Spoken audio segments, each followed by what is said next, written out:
आप सभी को जय मसीह की। परमेश्वर पिता का हम धन्यवाद देते हैं आज के सुंदर दिन के लिए। मैं अनुग्रह मिनिस्ट्री की ओर से आप सभी का हमारे इस चैनल में वेलकम करती हूँ। प्रियो, हम पिछले समय से जो देखते आ रहे हैं 10 आज्ञाओं के बारे में, हमने लास्ट टाइम देखा था विश्राम दिन के बारे में, और आज उसका सेकंड पार्ट हम देखेंगे कि हमने जब लास्ट टाइम देखा था कि परमेश्वर ने हमारे लिए एक विश्राम को ठहराया है और वो विश्राम एक स्थान है, तो आज हम वचन के माध्यम से देखेंगे कि वो कौन सा विश्राम है जो परमेश्वर ने अपनी कलीसिया के लिए रखा है। प्रियो, हालेलुया। हम जानते हैं कि विश्राम स्थान में प्रवेश करने के परमेश्वर कुछ बातों को बता रहा था इब्रानियों की पत्री में, जब हमने 4था अध्याय पढ़ा उसका, कि वो हमारे लिए विश्वास के वचन के द्वारा हमको क्या करता है, पवित्र ठहराता है, और उसने हमारे लिए एक विश्राम स्थान को रखा है जिसमें अगर हम पवित्र ना ठहरे तो उस स्थान में हम कभी प्रवेश नहीं कर पाएंगे। हम जानते हैं विश्वास के द्वारा परमेश्वर को प्रसन्न करना अनहोना है।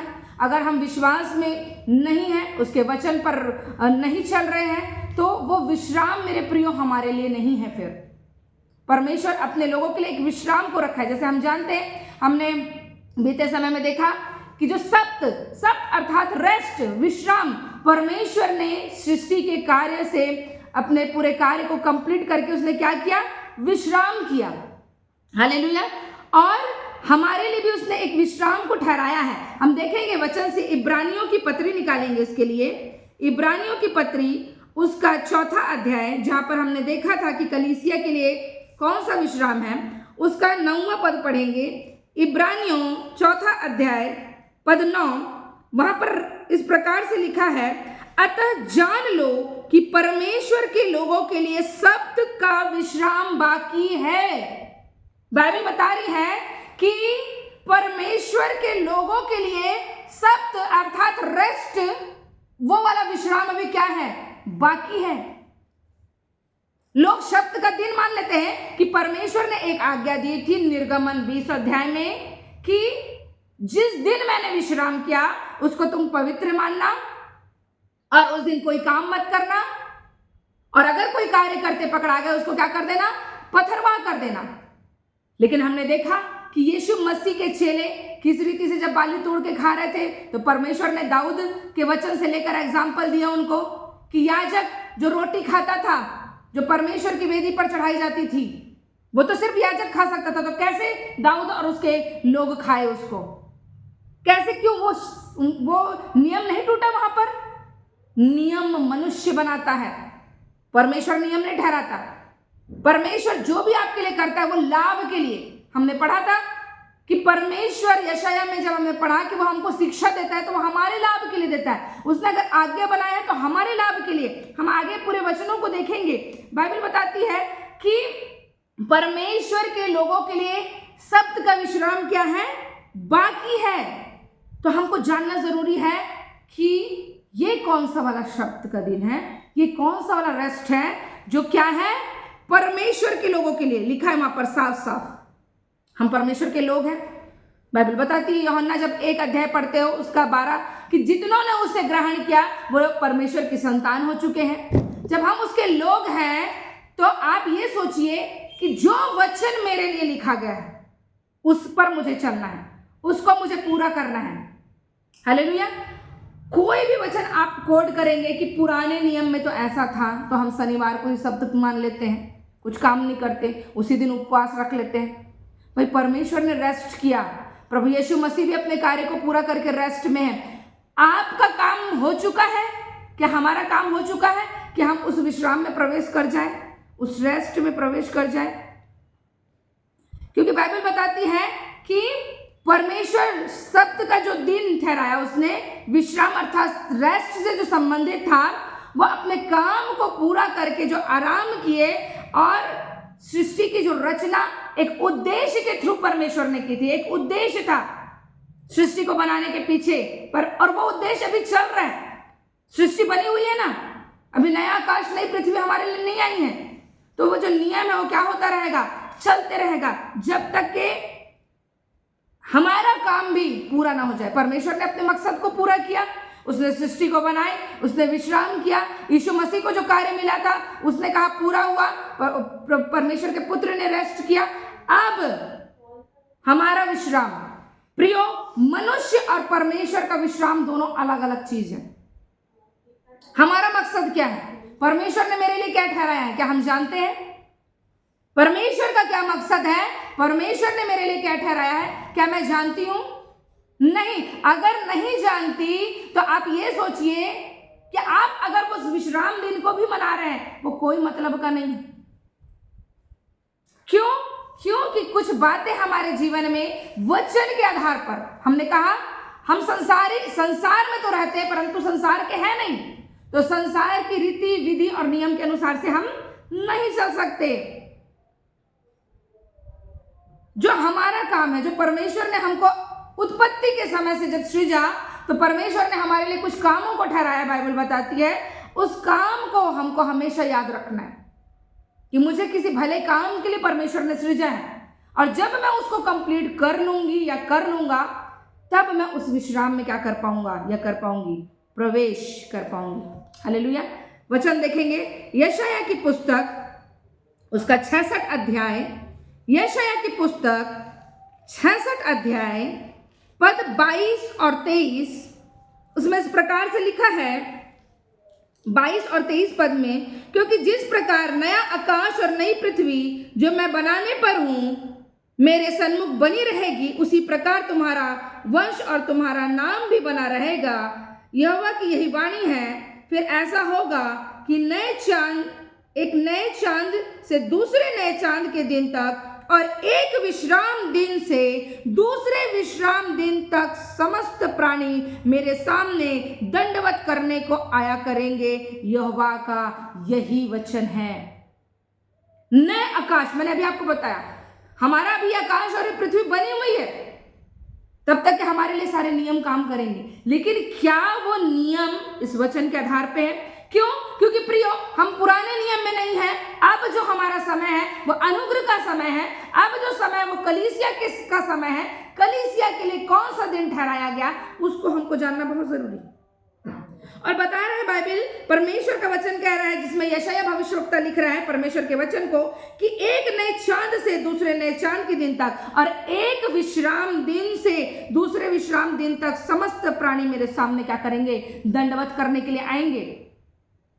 उस समय ऐसा होगा कि सारे प्राणी एक साथ उपस्थित। अभी तो पुराने नियम वाले जो माने होंगे वो सप्त के दिन को, शनिवार के दिन को, और यहूदी जो लोग हैं वो आज भी सप्त के दिन को मानते हैं, क्योंकि आज भी उनके लिए व्यवस्था उसी रीति से है।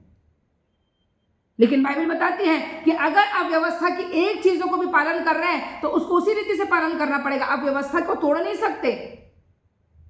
पूरी आज्ञाएं, जो 630 आज्ञाएं बाइबल बताती है, अगर आप एक भी आज्ञा तोड़ते हो मतलब पूरी आज्ञा क्या है, बेकार है। इससे हमको क्लियर होता है कि इब्रानियों की पुस्तक में जो सप्त लिखा हुआ है, जो पौलुस बता रहा है, वो हमारे लिए वो विश्राम अभी भी क्या है, बाकी है, वो सत्य है।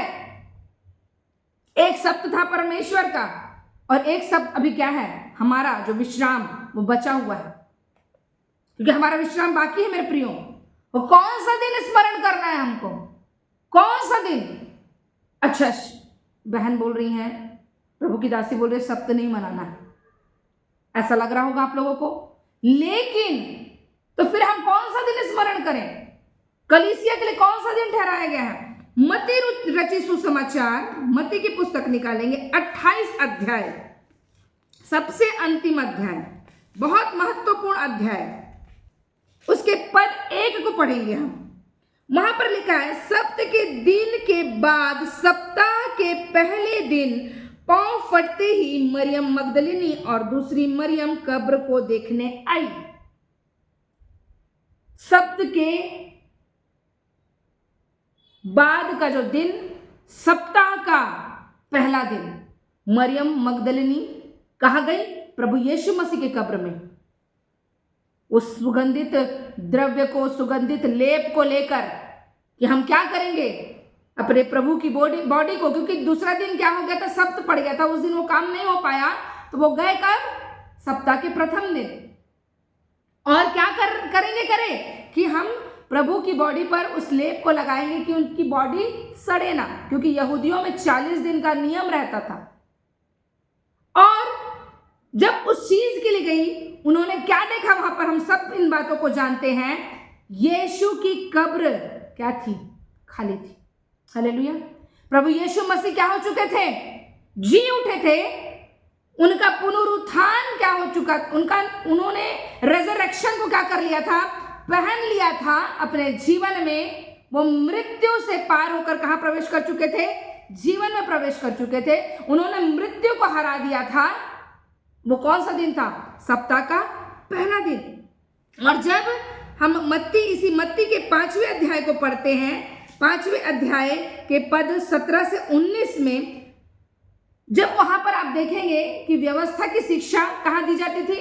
मंदिर में। तो वहां पर एक बात हो रही है, यह ना समझो कि मैं व्यवस्था या भविष्यवक्ताओं की पुस्तकों को लोप करने आया हूं।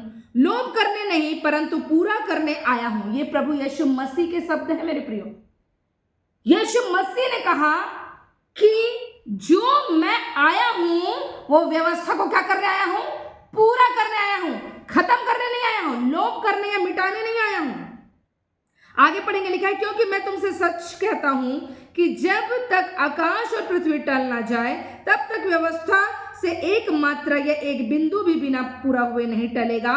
इसलिए जो कोई इन छोटी आज्ञाओं में से किसी एक को तोड़े और वैसे ही लोगों को सिखाए, वह स्वर्ग के राज्य में सबसे छोटा कहलाएगा। परंतु जो कोई उन आज्ञाओं का पालन करेगा और उन्हें सिखाएगा, वही स्वर्ग के राज्य में महान कहलाएगा। परमेश्वर के पुत्र ने कहा कि मैं व्यवस्था को खत्म करने नहीं आया, मैं व्यवस्था को क्या करने आया हूं? कंप्लीट करने आया हूं, पूरा करने आया हूं। और यीशु मसीह के हमने शब्दों को पढ़ा था बीते समय में।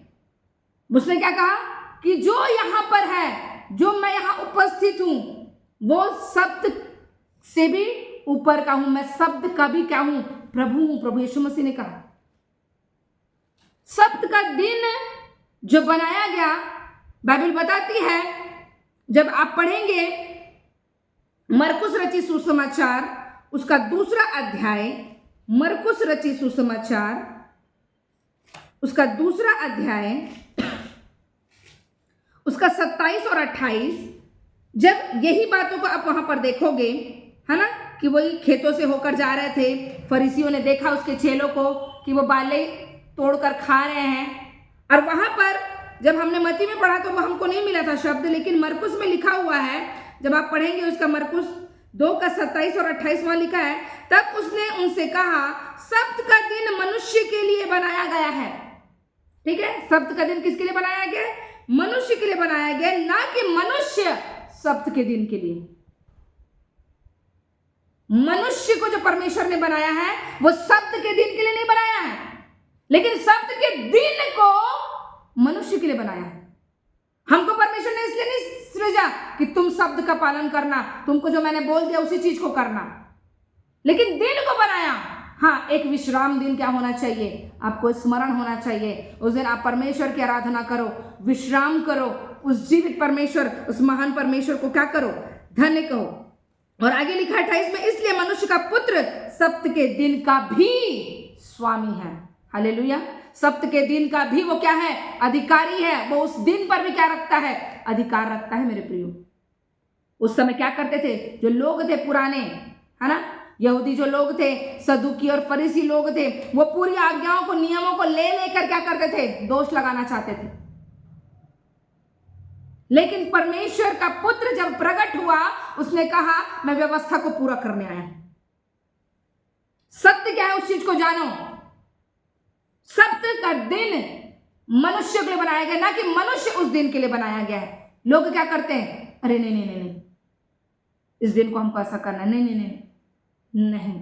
परमेश्वर तो बोलता है हर एक दिन जो परमेश्वर ने बनाया उसमें आप क्या रहो? आनंदित और मगन रहो। हालेलुया। एक दिन किसी चीज के लिए नहीं ठहराया परमेश्वर ने कि यही दिन को बस मानना।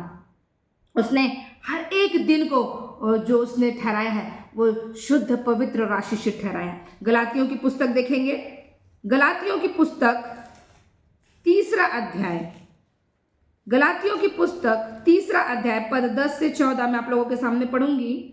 हम जानते हैं व्यवस्था और विश्वास के बारे में वहां पर बताया गया है कि जब व्यवस्था थी तो क्या था, और विश्वास जो अब के समय का विश्वास के द्वारा हमारे जीवन में क्या आया।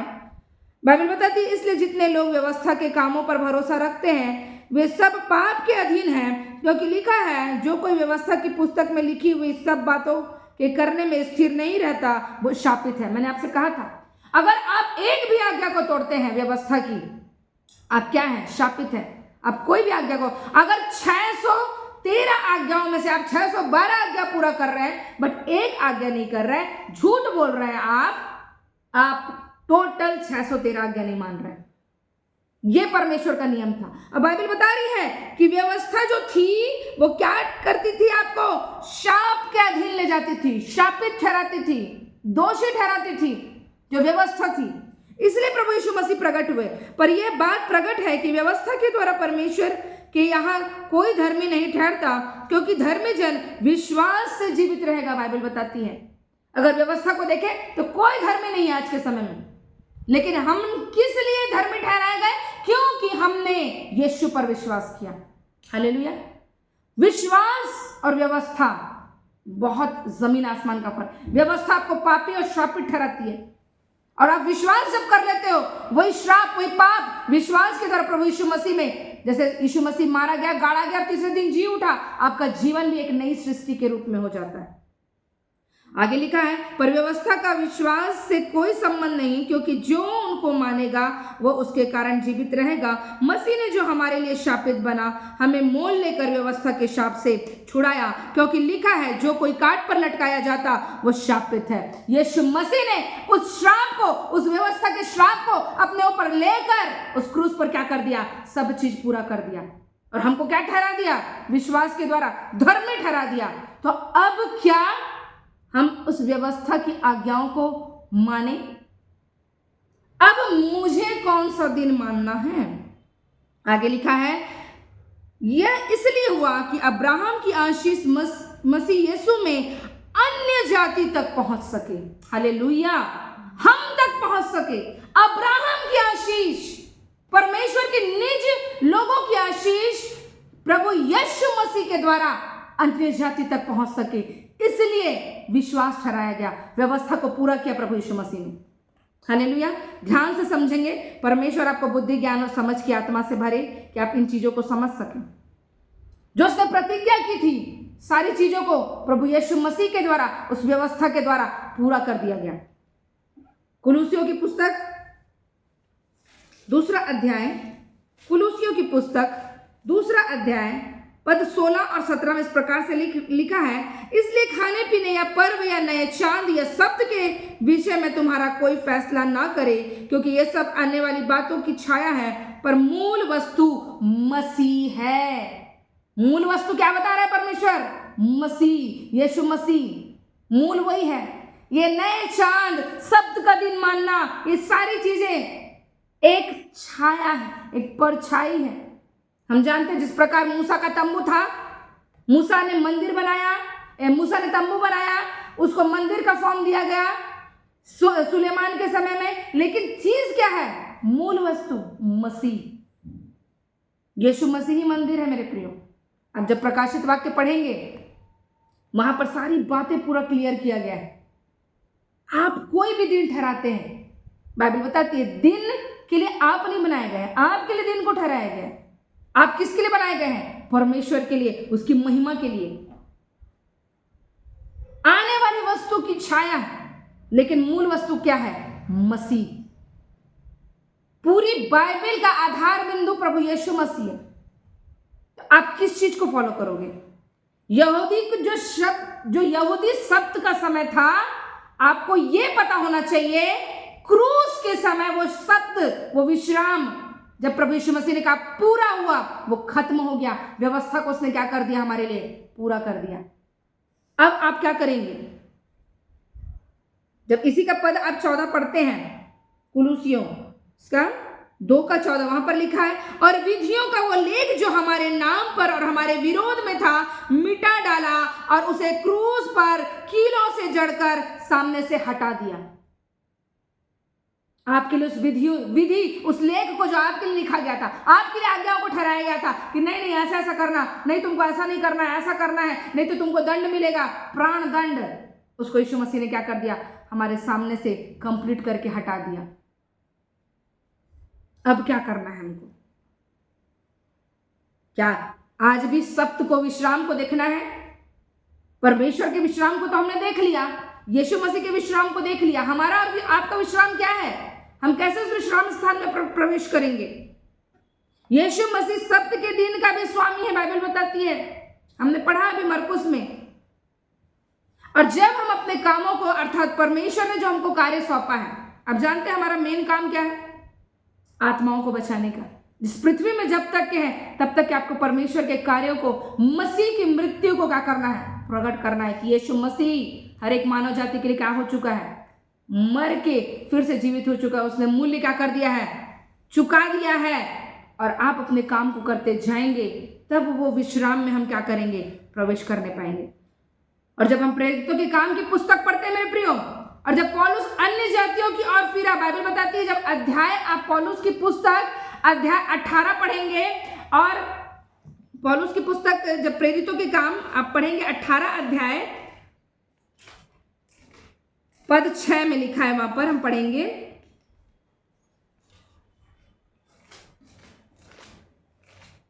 प्रेरितों के काम 18 अध्याय पद 6, वहां पर लिखा है, परंतु जब वे विरोध और निंदा करने लगे तो उसने अपने कपड़े झाड़ कर उनसे कहा, तुम्हारा लहू तुम्हारी ही गर्दन पर रहे, मैं निर्दोष हूं, अब से मैं अन्य जातियों के पास जाऊंगा।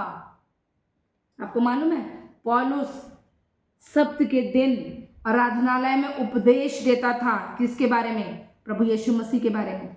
वो लोगों को सिखाता था कि वो जीवित परमेश्वर का पुत्र जिसको तुमने क्या किया? क्रूस पर चढ़ा दिया, उसकी ओर देखो, वो सत्य था, तुमने सत्य को नहीं जाना। और वहां पर बाइबल बताती है कि कुरिन्थिस नगर में उसका विरोध हुआ। जो परमेश्वर के जो लोग थे, यहूदी जो लोग थे, वो पौलुस का विरोध करने लगे। पौलुस ने कहा अपने वस्त्रों को झाड़ कर कि मैं क्या करता हूं? तुम्हारे लहू से अपने हाथों को धो लेता हूं, जो मेरे गर्दन पर कभी ना पड़ेगा। तुम्हारा लहू तुम्हारी गर्दन पड़ जाए। और मैं क्या करता हूं? तुम्हारे पास वचन लेके आया, तुमने ग्रहण नहीं किया उस सत्य के वचन को। अब मैं क्या करता हूं? अन्य जातियों की ओर फिरता हूं। और जब आप इस अध्याय के बाद पढ़ेंगे, कहीं शब्द के दिन का आप नाम नहीं सुनेंगे। इस 18 अध्याय के बाद कभी वो आराधनालय भवन नहीं गया उपदेश करने शब्द के दिन। वो बेचारा आधा समय तो जेल में रहता था और कलीसियाओं में घूम घूम के परमेश्वर के वचन का प्रचार करता था। उसके बाद से पत्रियों में कभी सप्त के दिन का आप स्मरण नहीं करोगे कि शनिवार के दिन अन्य जाति को सिखाया होगा उसने कि सप्त के दिन आराधनालय में जाना और परमेश्वर की संगति करना, उस दिन उपवास रखना, कुछ मत बनाना, जो आज्ञाएं दी हैं उनको मानना नहीं। जब यहूदियों ने ठुकराया, अन्य जातियों पर वो अनुग्रह आया और हमारे लिए वो दिन जो था सप्त का बदल के अनुग्रह के दिन के रूप में बदल गया। अब आप उसको पढ़ेंगे और ध्यान से आप समझेंगे। रोमियो की पुस्तक 14 अध्याय उसके पद 5 से 9। रोमियो की पुस्तक 14 अध्याय पद 5 से 9 मैं आप लोगों के सामने पढ़ूंगी। कोई तो एक दिन को दूसरे से बढ़कर मानता है और कोई सब दिनों को एक समान मानता है।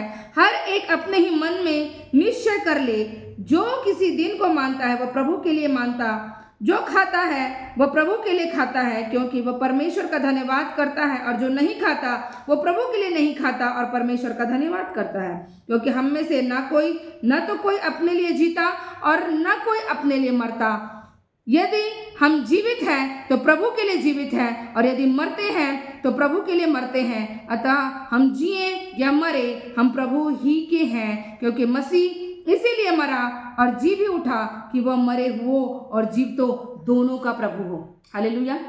कोई तो एक दिन को महत्व देता है कि ये दिन बहुत अच्छा है, वो दिन शुभ है, वो दिन अशुभ है, ये चीज खाना चाहिए, वो चीज नहीं खाना चाहिए। बाइबल बता रही है सारे दिन अच्छे हैं। अगर आप जो भी करते हो, अगर दिन को मान रहे हो प्रभु के नाम से मानो, नहीं मान रहे हो प्रभु के नाम से।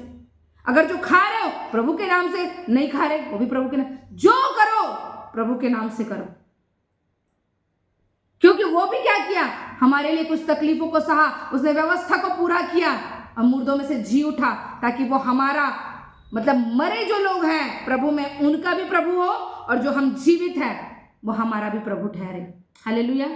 इसलिए हमको दिनों को, महीनों को, फेस्टिवल्स को, इनको महत्व नहीं देना है। हमारे लिए हर एक दिन एक समान है, हर एक दिन आनंद का दिन है। हर एक दिन हमको क्या करना है, हर एक चीज प्रभु के लिए कर, और हर एक बातों में हमको क्या करना है, परमेश्वर पिता का जो स्वर्ग में है उसका क्या करना है, थैंक्स करना है, धन्यवाद देना है। गलातियों की पुस्तक 4 अध्याय वचन खूब है प्रियो, आपको निकाल के मैं बता सकती हूं, लेकिन आपको इसको लेना आना चाहिए कि कोई कंफ्यूजन ना रहे कि 10 आज्ञाएं दी थी तो अभी भी हमको शब्द मानना है कि नहीं मानना है।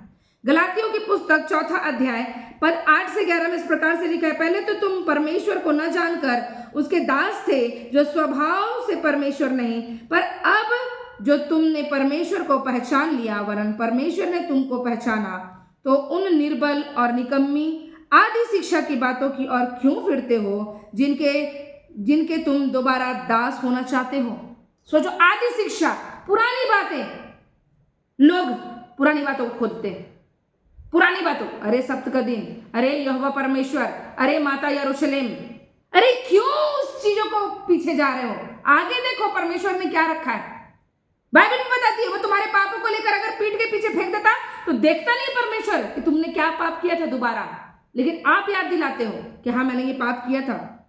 वो आधी शिक्षा है, लेकिन अब आगे की शिक्षा क्या, और तुम दिनों और महीनों और नियत समयों और वर्षों को मानते हो। मैं तुम्हारे विषय में डरता हूं, कहीं ऐसा ना हो कि जो परिश्रम मैंने तुम्हारे लिए किया वो व्यर्थ ठहरे। पौलुस बता रहे हैं मेरे प्रिय गलातियों की कलीसिया को, कुछ लोग आकर तुमको आधी शिक्षा दे देते हैं और तुम पीछे पलट कर क्या करते हो, देखना चालू कर देते हो। मुझे डर लग रहा है कि मैंने जो शिक्षा तुमको दी है वो तुम्हारे लिए व्यर्थ ना हो जाए, क्योंकि उसने किसकी शिक्षा दी, सब वस्तुओं में हमारे लिए किसको ठहराया गया, मसीह को श्रेष्ठ ठहराया गया।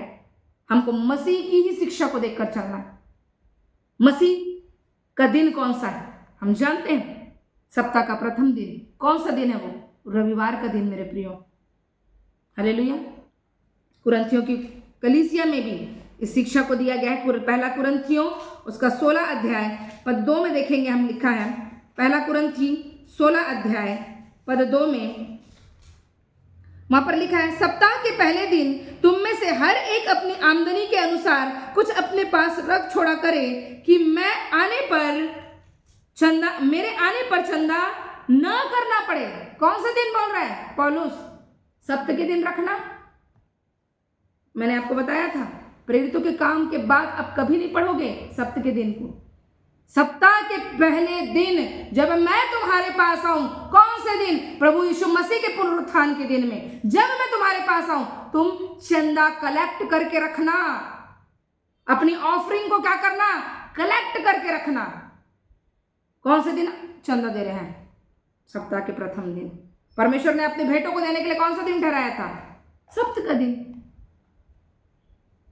क्या कहा था, होम बलि मेल बलि कब चढ़ाते थे, परमेश्वर के वेदी पर।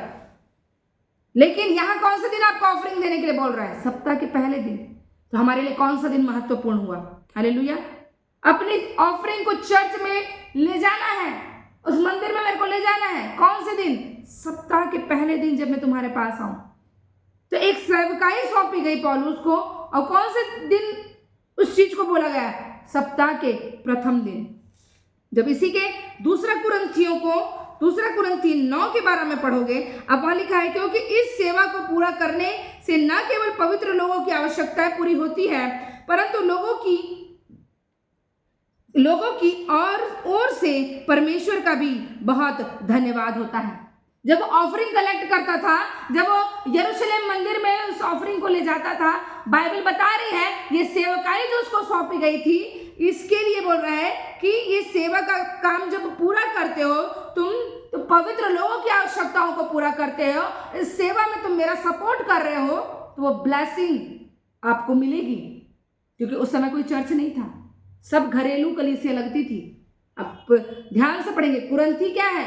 एक कलीसिया है, लेकिन वो कहाँ लगती थी? कोई चर्च नहीं बना था, चर्च बिल्डिंग नहीं था उनका, वो घर पे इकट्ठा होते थे। लेकिन कौन से दिन? सप्ताह के प्रथम दिन। और उस जो कलीसिया की क्या थी? आराधना का दिन उन्होंने ठहराया कि क्या करना, तुम इकट्ठा होना, उस दिन चंदा करना, उस जीवित परमेश्वर को, उस प्रभु को याद करना, सप्ताह के प्रथम दिन में। हालेलुया। रोमियो 6वां अध्याय, फिर से आ जाएंगे रोमियो में 6वां अध्याय पद 14। रोमियो 6वां अध्याय पद 14, वहां पर लिखा है कि तब तुम पर पाप की प्रभुता ना होगी, क्योंकि तुम व्यवस्था के अधीन नहीं वरन अनुग्रह के अधीन हो। अब हमारे ऊपर पाप की प्रभुता नहीं, क्योंकि व्यवस्था इसलिए बनाया था परमेश्वर ने कि लोग पाप से बचें, लेकिन वो उस पाप को करके क्या करते थे? पाप पे ठहर जाते थे। जो मानता था वो धर्मी और जो नहीं मानता था वो पापी। परमेश्वर ने उनके लिए दंड को ठहराने के लिए इसके लिए, लेकिन जो आज का समय है, अब पाप और पुण्य वाला नहीं है, अब वो अनुग्रह का समय है। जितनों ने उसे ग्रहण किया वो उसकी संतान बन गए। अब परमेश्वर उस पाप को नहीं देखता, मानव जाति से उसने पाप को हटा दिया। जो यीशु मसीह पर विश्वास करता, रोमियो 8:1 में लिखा है, उस पर दंड की आज्ञा नहीं, कोई दंड नहीं है हमारे लिए। हम अनुग्रह में चलने वाले लोग हैं, हम अनुग्रह के अधीन हो गए। और अनुग्रह किसके द्वारा आया? प्रभु यीशु मसीह के द्वारा। हालेलुया। जब हम जानते प्रियो, प्रकाशित वाक्य की कलीसिया को जब यूहन्ना प्रकाशित वाक्य लिख रहा है, प्रकाशित वाक्य रेवलेशन जब लिख रहा है यूहन्ना, और जब पहला अध्याय आप पढ़ोगे उसमें लिखा है 1:10 में कि जब 1:9 से पढ़ेंगे, मैं यूहन्ना जो तुम्हारा भाई और यीशु के क्लेश और राज्य और धीरज में तुम्हारा सहभागी हूँ, परमेश्वर के वचन और यीशु की गवाही के कारण पतमुस नामक टापू में था। मैं प्रभु के दिन, ये कौन सा दिन है? प्रभु के दिन आत्मा में आ गया। हालेलुया। प्रभु का दिन, प्रभु यीशु मसीह का दिन कौन सा है? हम सभी जानते हैं। उसका दिन जो वो मुर्दों में से जी उठा, रिजरेक्शन के रूप में, पुनरुत्थान की देह के साथ, वो सप्ताह का प्रथम दिन जिसको हम आराधना के दिन के रूप में मनाते हैं। यूहन्ना वहां सप्ताह के प्रथम दिन के बारे में बता रहा है कि जब पवित्र आत्मा उसके ऊपर उतरा, वो कौन सा दिन था? सप्ताह का पहला दिन था। जो पेंतीकोस्त का दिन मानते हो, जब पवित्र आत्मा सबके ऊपर उतरा, जब वो उस कोठरी पर दुआ कर रहे थे, वो कौन सा दिन था? वो सप्ताह का प्रथम दिन था। 51 डेज लिखा है, 50 दिन पूरे होने के बाद 51वें दिन में जो पेंतीकोस्त का दिन है, वो सप्ताह का प्रथम दिन। जब आप पुराने नियम के अनुसार से जब उसका कैलकुलेशन करोगे, तब आप ये सोचिए, हमारे लिए परमेश्वर ने आनंद के दिन को ठहराया, आराधना के दिन को ठहराया, वो महिमा का दिन जो हमारा यीशु मसीह हमारे लिए हर एक कामों को करके उस मृत्यु में से जय को प्राप्त करके क्या हो गया? जयवंत हो गया। ये नहीं मेरे प्रियो कि सप्त का दिन हमारे लिए हर एक दिन उत्तम है, लेकिन कलीसिया के लिए जो एक दिन ठहराया गया है वो है सप्ताह का प्रथम दिन, रविवार, जिसके लिए हमको क्या करना है? उसके भवन में उपस्थित होना है, उसकी आराधना करना है, उसको भेंट, उसको परमेश्वर के पास अपनी ऑफरिंग्स को लेकर जाना है, अपने टेस्टिमनी को लेकर जाना है। आपके जीवन में परमेश्वर ने जो चीज़ों को किया है उसको आपको करना है। और जब आप ऐसा करते हैं तब आप उस परमेश्वर के विश्राम में क्या कर पाएंगे? प्रवेश कर पाएंगे। अभी हमारा विश्राम नहीं आया है, लेकिन परमेश्वर ने इस विश्राम को हमारे लिए रखा है, इसलिए हम परमेश्वर पिता का धन्यवाद देते हैं। हर एक दिन उत्तम है मेरे प्रियो, हर एक दिन प्रभु ने बनाया है। क्यों? कि हम हर एक दिन क्या कर सके? आनंदित रह सके, हर एक दिन मगन रह सके, और उस जीवित परमेश्वर का हर एक दिन के लिए, हर एक पल के लिए हम क्या कर सके? धन्यवाद दे सके। परमेश्वर पिता इन वचनों के द्वारा आप सभी को बहुत आयत की आशीष दे। God bless you all.